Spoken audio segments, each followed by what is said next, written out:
আজকে আমি আপনাদের কাছে তুলে ধরবো লঙ্কা গাছের পরিচর্যা।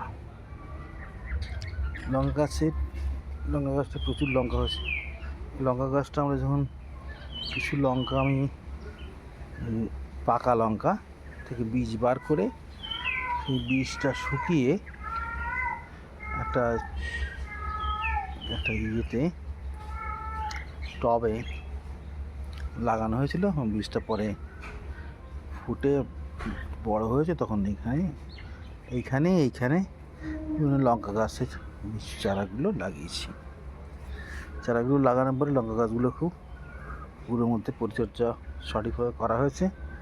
এইখানে লঙ্কা গাছ আছে, দেখুন এখানে লঙ্কা গাছে এগুলোতে প্রচুর লঙ্কা হয়েছে।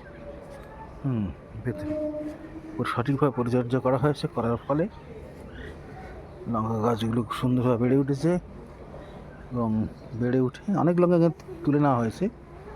লঙ্কা গাছের মাথাটা একটু কেটে দেওয়া হয়েছিল, পিচ করে দেওয়া হয়েছিল, যার ফলে একটু ঝোপালো হয়েছে।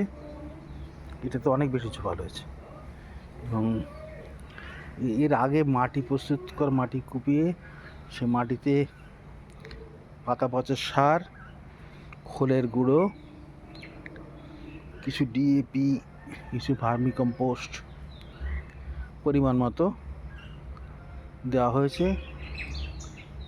তার সঙ্গে একটু নিম খোল দেওয়া হয়েছে, হাড়ের গুঁড়ো, এই কটা দিয়ে ওই মাটিটা প্রস্তুত করা হয়েছে। প্রস্তুত করার পরে এখানে গাছটা বসিয়ে দেওয়া হয়েছে। গাছ বসানোর পরে পরিচর্যা বলতে কিছুদিন টাইম টু টাইম জল দেওয়া হয়। জল দেওয়ার পরে গাছটা ভালো হয়েছে। এর মাঝখানে ওই খোল পচা জল এখানে দেওয়া হয়েছে। খোল পচা জল দেওয়া হয়েছে। কিছুটা